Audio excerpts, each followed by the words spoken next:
Welcome everyone to imaginativevisions.com. This is Movie Talk and Justin here, and we are starting off our Tribeca Film Festival 2026 coverage. This is the 25th anniversary of Tribeca Film Festival, and I have the pleasure of getting a press pass, so I will be seeing a whole bunch of films, shorts. So you'll see all the coverage here on imaginativevisions.com and some videos on the channel as well, just like this one. And today we're going to be talking about the opening night premiere film, which I did literally just lead the press screening for, which is Earth, Wind, and Fire's documentary directed by Questlove, which is called Earth, Wind, and Fire to Be Celestial versus the Weight of the World. So I'm going to give you a brief synopsis and give you my thoughts on the actual documentary. And it goes like this.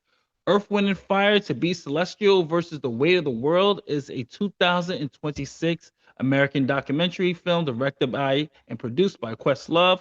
It explores the life and career and impact of the band Earth, Wind, and Fire. Now, this is a band, obviously, I'm 39, that was huge before I was even born. Obviously, my mom, my aunts, my uncles can tell you the impact that they had. But me being a hip hop head and me growing up in the 90s during the real hip hop boom, I can tell you that Earth, Wind, and Fire, their music was very heavily sampled, very, very sampled by a lot of artists such as Nas, Old Dirty Bastard, just to name two off the top of the head.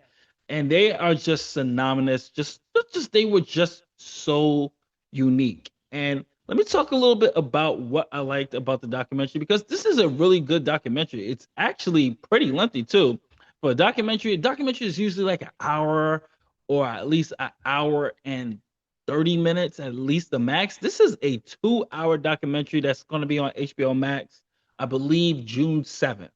So what this documentary does, and Questlove does a really great job of this, is that this is not just a documentary film about the hit songs.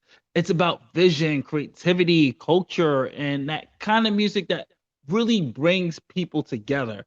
The documentary focuses heavily on Maurice White, who is the founder of Earth, Wind, and Fire, and the main lead. He's the producer. Like he is the heart and soul of Earth, Wind, and Fire.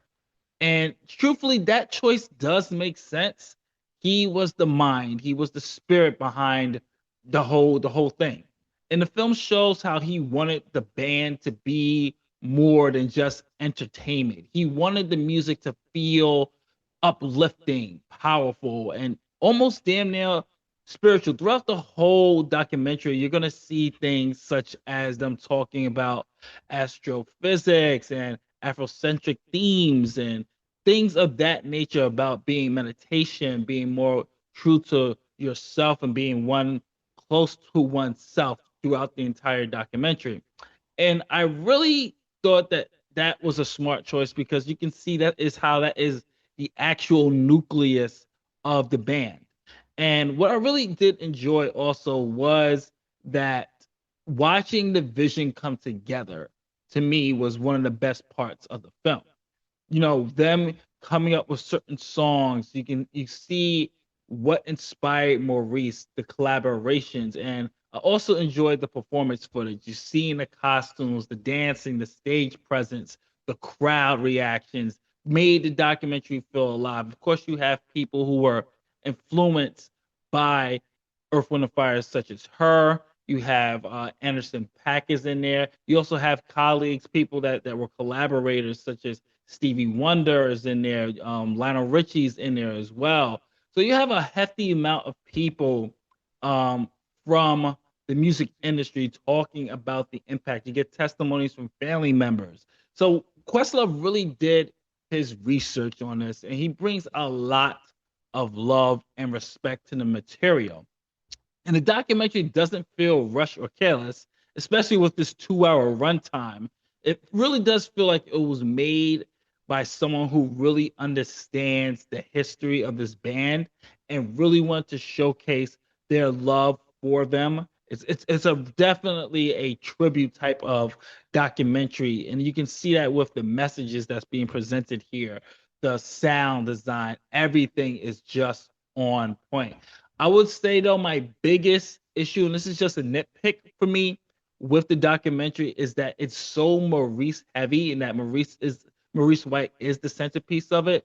I wanted to explore the lives a little bit more of the other members, the drummers, the singers. I wanted to explore a little bit of it.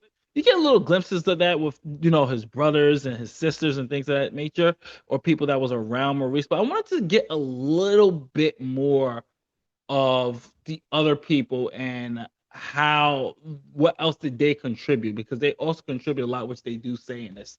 I just wish it explored a little bit more. There are also moments in the film where it tries to cover so much history that some parts move way too quickly. So you would jump from one year to the next year, and some elements in there, especially with other band members that might be key moments that's important, is just like a little highlight, and that's it. It's not really deeply explored, and that's probably like one of the major flaws with that. But even though all that little nitpick that I just said, the movie works tremendously. The music is powerful, of course. The footage is exciting. The story being told has a lot of heart. And by the end, you feel like the film did a strong job of reminding you why Earth, Wind, and Fire is such a cornerstone in just black music and just music in general. Why they're one of the most sampled artists. Why they use their music so much for commercials, advertisements, marketing, trailers.